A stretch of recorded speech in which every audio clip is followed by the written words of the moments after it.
महारानी का बोल सच्चे दरबार की जय। जयकारा नगर खेड़े महाराज का बोल सच्चे दरबार की जय।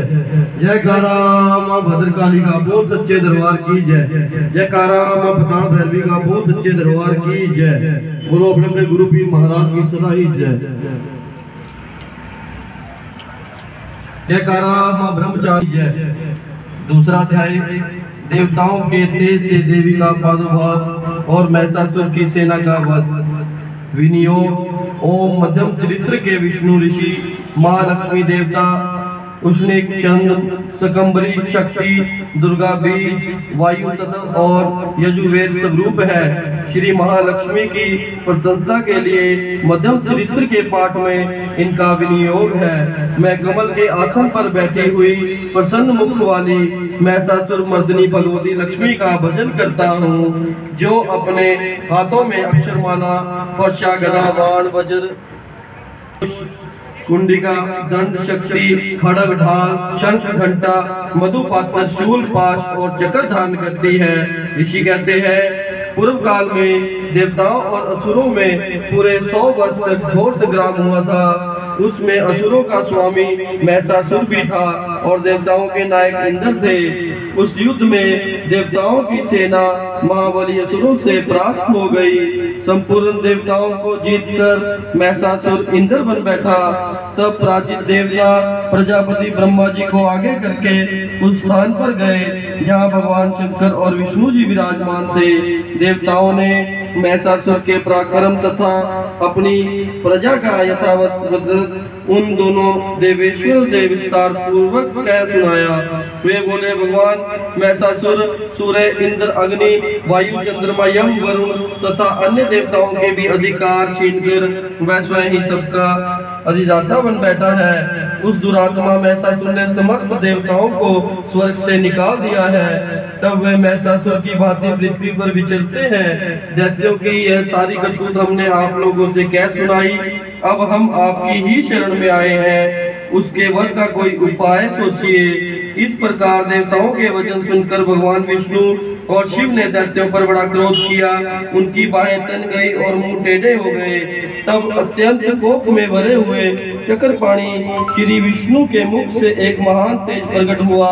इस प्रकार ब्रह्मा शंकर तथा इंद्र आदि अन्य देवताओं के शरीर से भी बड़ा भारी तेज प्रकट हुआ। वह सब मिलकर एक हो गया। महान तेज का यह पुंज ज्वालायमान था, पर्वत सा दिखाई जाने लगा। देवताओं ने देखा वहां उसकी ज्वालाएं संपूर्ण दिशाओं में व्याप्त हो रही थी। संपूर्ण देवताओं के शरीर से प्रकट हुए उस तेज की कहीं तुलना ही नहीं थी। एकत्रित होने पर वह एक नारी के रूप में परिणत हो गया और अपने प्रकाश से तीनों लोकों में व्याप्त जान पड़ा। भगवान शंकर का जो तेज था उससे देवी का मुख प्रकट हुआ। यमराज के तेज से उनके सिर में बाल निकल आए। श्री विष्णु भगवान के तेज से उनकी भुजाएं उत्पन्न हुई। चंद्रमा के तेज से दोनों स्तनों और इंद्र के तेज से मध्य भाग कभी प्रदेश का प्रभाव हुआ। वरुण के तेज से जंगा और पिंडली, पृथ्वी के तेज से नितंब भाग प्रकट हुआ। ब्रह्मा जी के तेज से दोनों चरण और सूर्य के तेज से उनकी उंगलियां प्रकट हुई। वसुओं के तेज से हाथों की उंगलियां और कुबेर के तेज से नासिका प्रकट हुई। उस देवी के दांत प्रजापति के तेज से और तीनों नेत्र अग्नि के तेज से प्रकट हुए थे। उनकी भौहें संध्या और कान वायु के तेज से उत्पन्न हुए थे। इसी प्रकार अनन्य देवताओं के तेज से भी उस कल्याणमयी देवी का आविर्भाव हुआ। तदंतर समस्त देवताओं के तेज पुंज से प्रकट हुई देवी को देखकर महिषासुर के सताए हुए देवता बहुत प्रसन्न हुए तथा पिनाकधारी भगवान शंकर ने अपने सूल से एक सूल निकालकर उन्हें दिया। फिर भगवान विष्णु ने भी अपने चक्र से चक्र उत्पन्न कर भगवती को अर्पण किया। वरुण ने भी शंख भेंट किया। अग्नि ने उन्हें शक्ति दी और वायु ने धनुष तथा बाण से भरे हुए 2 तरकश प्रदान किए।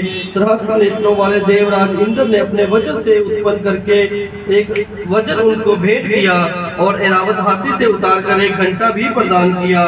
यमराज ने कालदंड से दंड और वरुण ने पाश, प्रजापति ने शिप्तिकाश की माला तथा ब्रह्मा जी ने कमंडल भेंट किया। सूर्य ने देवी को समस्त रोमकूपों में अपनी किरणों का तेज भर दिया। काल ने उन्हें चमकती हुई ढाल और तलवार दी। शीर समुद्र ने उज्ज्वल हार तथा कभी ना जीर्ण होने वाले 2 दिव्य वस्त्र भेंट किए। साथ ही उन्होंने दिव्य चूड़ामणि, 2 मंडल, कंडल, कड़े, उज्ज्वल अर्धचंद्र तथा बहुओं के लिए कयूर, दोनों चरणों के लिए निर्मल नुपुर, गले की सुंदर हंसली तथा सब उंगलियों में पहनने के लिए रत्नों से बनी हुई अंगूठियां भी दी। विश्वकर्मा ने उन्हें अत्यंत निर्मल फर्शा भेंट किया। साथ ही अनेक प्रकार के अस्त्र शस्त्र, अभेद कवच दिए। इनके सिवा मस्तक और वक्षस्थल पर धारण करने के लिए कभी ना कुमलाने वाले कमलों की माला भेंट की। जल्दी ने उन्हें सुंदर कमल का फूल भेंट किया। हिमालय ने सवारी के लिए सिंह तथा भांति भांति के रत्न समर्पित किए।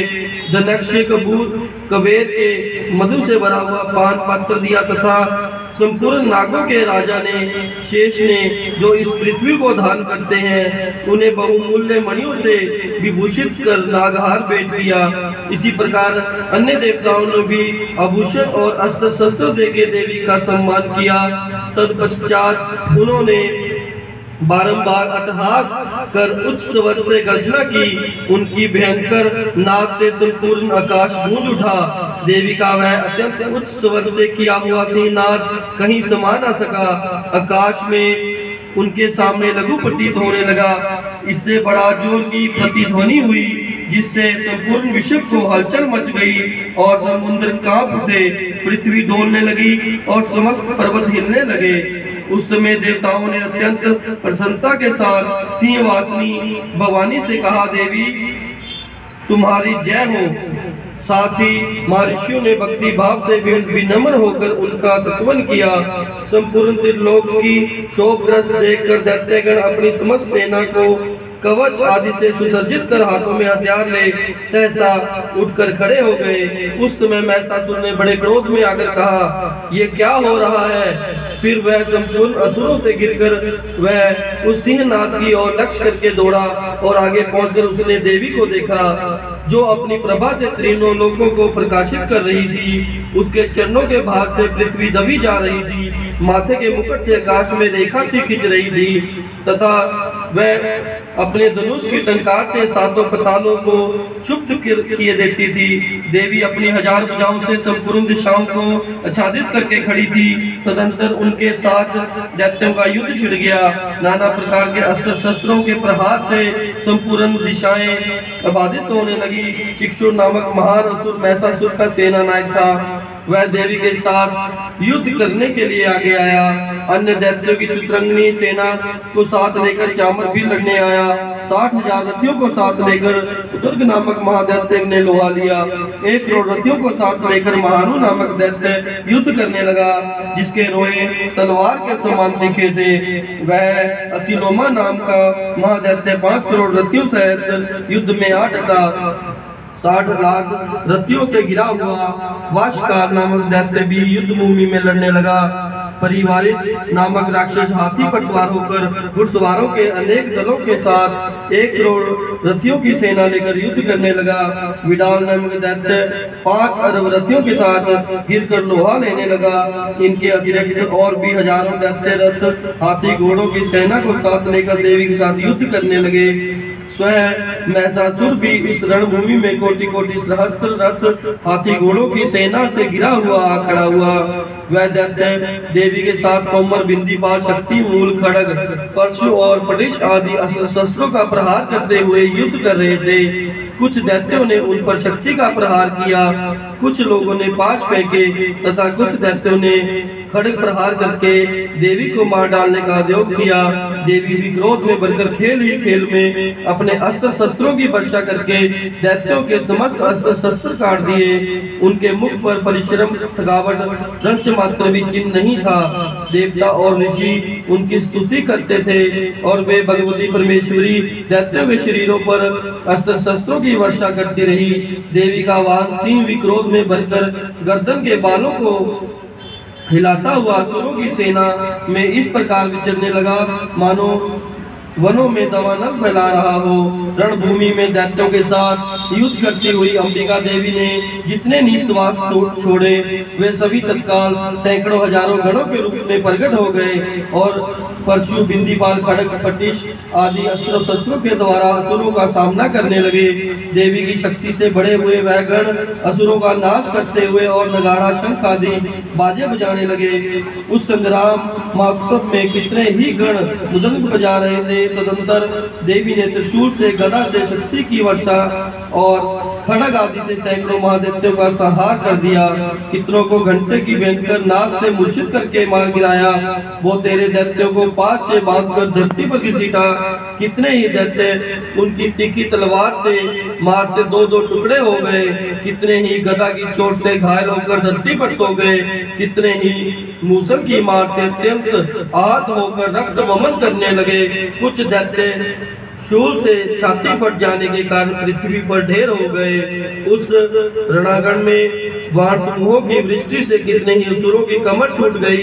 बाज की तरह झपटने वाले देव पीड़क दैत्यगण अपने प्राणों से हाथ धोने लगे। कितनों की बाहें छिन्न भिन्न हो गई, कितनों की गर्दनें कट गई। कितने ही दैत्यों के मस्तक कटकर गिरने लगे। कुछ लोगों के शरीर के मध्य भाग में ही विदीर्ण हो गए। कितने ही महादैत्य जांघें कट जाने पर पृथ्वी पर गिर पड़े। कितने ही देवी ने एक बाण, एक पैर और एक नेत्र वाले करके दो टुकड़ों में चीर दिया। कितने ही दैत्य मस्तक कट जाने के कारण पृथ्वी पर गिर गए। फिर उठ कर खड़े होकर केवल धड़ ही धड़ के रूप में अच्छे हथियार लेकर देवी के साथ युद्ध करने लगे। दूसरे कुबंद युद्ध में बाजों की लय पर नाचते थे। कितने ही बिना सिर के धड़ के हाथों में खड़ग शक्ति और स्त्री लिए दौड़ते थे तथा दूसरे महादैत्य ठहरो ठहरो यह कहते हुए देवी को युद्ध के लिए ललकारते थे। जहाँ घोर संग्राम हुआ था वहाँ की धरती देवी के गिराए हुए रथ, हाथी, घोड़े और असुरों की लाशों से ऐसी फट गई कि वहाँ चलना फिरना भी असंभव हो रहा था। दैत्यों की सेना में हाथी, घोड़े और असुरों के शरीर में इतनी अधिक मात्रा में रक्तपात हुआ कि थोड़ी ही देर में वहाँ खून की बड़ी बड़ी नदियां बहने लगी। जगदम्बा ने असुरों की विशाल सेना को क्षण भर में नष्ट कर दिया। ठीक उसी तरह जैसे तृण और काट के भारी ढेर को आग कुछ ही क्षणों में भस्म कर देती है और वैसे भी गर्दन के बालों को हिलाकर जोर जोर से गर्जना करता हुआ दैत्यों के शरीरों को मानो उनके प्राण चुन लेता था। वहीं देवी के गणों ने भी महादैत्यों के साथ ऐसा युद्ध किया जिससे आकाश में खड़े हुए देवतागण उन पर बहुत संतुष्ट हुए और फूल बरसाने लगे। इस प्रकार श्री मार्कंडेय पुराण में सर्वनिक मनवंतर की कथा के अंतर्गत देवी महात्मा में महिषासुर वध नामक दूसरा अध्याय पूरा हुआ। बोलो सच्चे दरबार की जय। महामाया महाशक्ति कालका की सदा सदा ही जय। मणि माता कालका गद्दी की सदा सदा ही जय। जयकारा पाताल भैरवी का बोल सच्चे दरबार की जय।